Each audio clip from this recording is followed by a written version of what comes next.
dalam bahasa Indonesia berarti kota yang bercahaya, adalah kota suci umat Islam yang utama didatangi setelah Mekah. Rasulullah Shallallahu Alaihi Wasallam membangun Masjid Nabawi pada tahun pertama Hijriah di Madinah. Masjid Nabawi memiliki payung-payung raksasa yang ternyata dapat menurunkan suhu. Lalu, apa saja fakta-fakta menarik dari Masjid Nabawi yang mungkin belum Anda ketahui sebelumnya? Dan sebelum mengunjungi Masjid Nabawi, sayang sekali bila tak singgah ke tempat-tempat bersejarah lainnya di kota Madinah. Tim On The Spot akan mengajak Anda mengunjungi tempat-tempat bersejarah di kota Madinah, seperti makam para syuhada di Uhud dan Masjid Quba.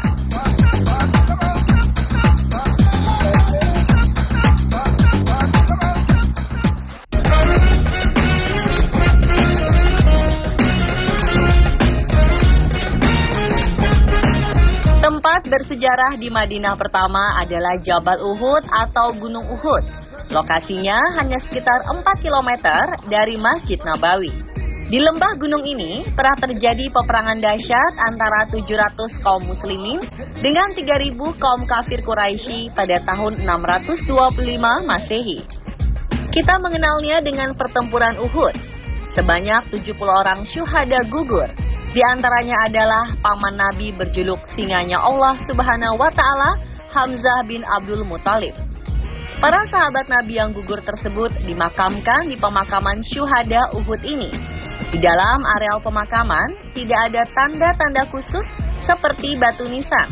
Para peziarah yang datang dapat bermunajat dari balik tembok besi.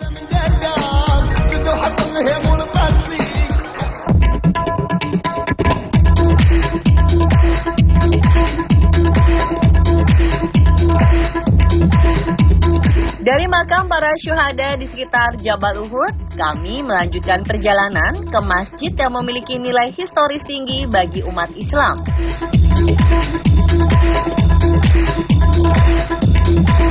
Inilah Masjid Quba, masjid pertama yang dibangun pada awal peradaban Islam, tahun 1 Hijriah atau tahun 622 Masehi oleh Rasulullah Shallallahu Alaihi Wasallam di kota Madinah saat beliau hijrah dari Mekah. Keistimewaan lain dari masjid seluas sekitar 5.000 meter persegi ini adalah pahala sholatnya yang setara dengan melaksanakan umroh di Masjidil Haram. Hal ini tertuang dalam hadis riwayat Ibnu Majah. Rasulullah Shallallahu Alaihi Wasallam bersabda, barang siapa yang bersuci dari rumahnya, kemudian datang ke Masjid Quba dan sholat di dalamnya, maka ia mendapatkan pahala umroh.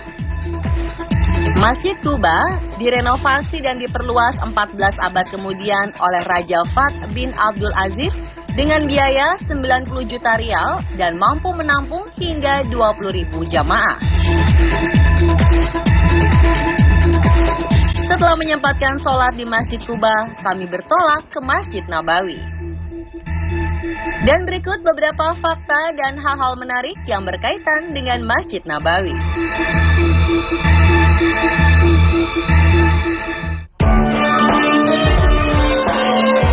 Awalnya, masjid ini berukuran sekitar 50 meter kali 50 meter dengan tinggi atap sekitar 3,5 meter. Tembok di keempat sisi masjid ini terbuat dari batu bata dan tanah. Sedangkan atapnya terbuat dari daun kurma dengan tiang-tiang penopangnya dari batang kurma. Seiring perkembangan zaman, Masjid Nabawi mengalami renovasi dan perluasan beberapa kali. Renovasi pertama dilakukan Khalifah Umar bin Khattab pada tahun 17 Hijriah dan renovasi kedua oleh Khalifah Utsman bin Affan pada 29 Hijriah. Pada zaman modern, pada tahun 1372 Hijriah, Masjid Nabawi mengalami perluasan oleh Raja Abdul Aziz dari Kerajaan Saudi Arabia. Perluasan dilanjutkan penerusnya Raja Fath pada 1414 Hijriah, sehingga luas bangunan masjid hampir mencapai 100.000 meter persegi. Ditambah dengan lantai atas yang luasnya mencapai 67 meter persegi, plus tambahan pelataran masjid yang dapat digunakan untuk sholat seluas 135.000 meter persegi. Dan tahukah Anda, kini Masjid Nabawi dapat menampung 600.000 hingga 1 juta jamaah.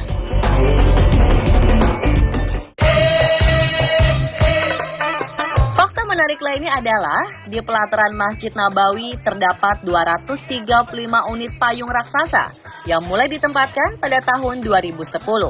Tiap payung didesain sangat modern. Pada awal pembangunannya, proyek ini dinamai Medina Haram, yang melibatkan berbagai pihak, termasuk Menteri Perekonomian Arab Saudi, arsitek S.L. Raj, pabrik payung di Jerman, yaitu Liebherr, dan perusahaan Jepang Taiyo Kogyo. Payung-payung raksasa setinggi 20 meter ini terbuat dari material khusus yang didesain untuk menangkal terik sinar matahari, di mana suhu pada siang hari tak jarang mencapai 45 derajat Celcius. Yang lebih istimewanya lagi, para jamaah di bawahnya akan merasa nyaman meski panas matahari sedang terik. Ini karena di pinggiran kain payung terdapat pita berwarna biru yang terbuat dari material khusus. Pita biru ini dapat menurunkan suhu di bawah payung hingga 8 derajat Celcius. Payung di Masjid Nabawi dikendalikan secara otomatis. Biasanya saat musim panas seperti pada Ramadan tahun ini, payung ini otomatis terbuka dini hari sebelum azan subuh dan tertutup saat senja menjelang azan maghrib.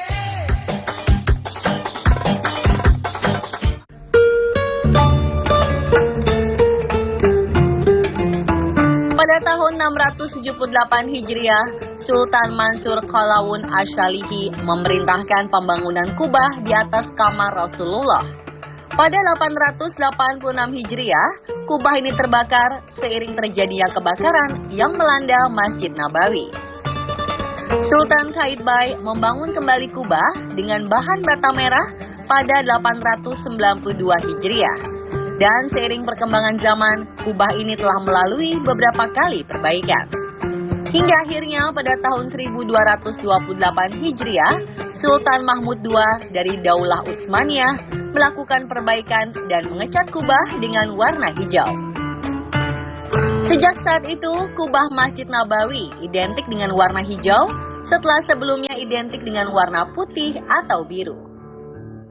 Selain kubah hijau, ada 27 kubah yang dapat digeser untuk memperlancar sirkulasi.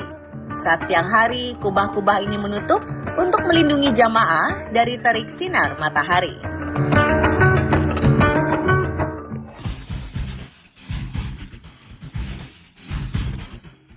Raudhah di Masjid Nabawi merupakan tempat yang memiliki keutamaan lebih. Raudhah adalah tempat antara mimbar dan kediaman Rasulullah Shallallahu Alaihi Wasallam semasa beliau hidup. Hal ini diriwayatkan sebagaimana dalam sabda Rasulullah Shallallahu Alaihi Wasallam pada hadis riwayat Bukhari dan Muslim. Rasulullah Shallallahu Alaihi Wasallam bersabda, "Tempat antara rumahku dan mimbarku adalah taman dari taman-taman surga."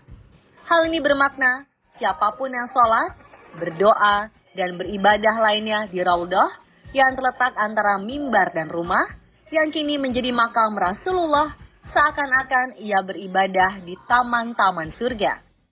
Raudhah diyakini sebagai tempat mustajab untuk berdoa kepada Allah Subhanahu wa Ta'ala.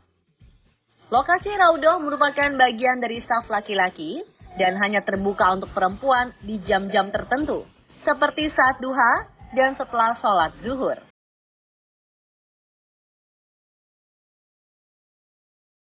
Nabawi, kami seringkali melihat para petugas kebersihan sedang bersih-bersih.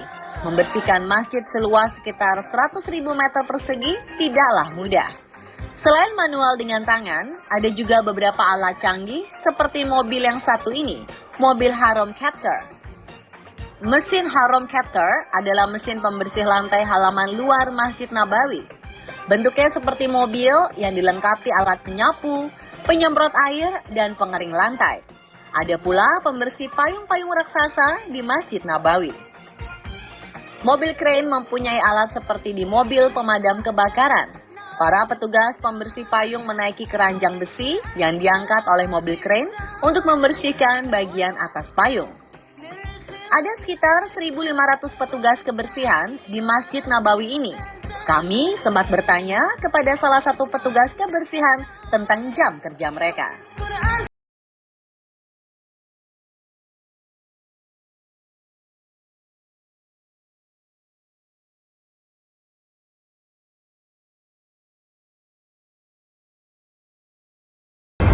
सुबह सुबह 7:30 बिल्ले 7:30 सुबह सैलरी सवा मिया रियाल सऊदी अयwa ana sabirati. Dan pemirsa, itulah fakta menarik seputar tempat-tempat bersejarah di Madinah dan Masjid Nabawi. Saksikan fakta-fakta tentang Masjidil Haram esok hari dalam liputan eksklusif Tim on the Spot di Tanah Suci.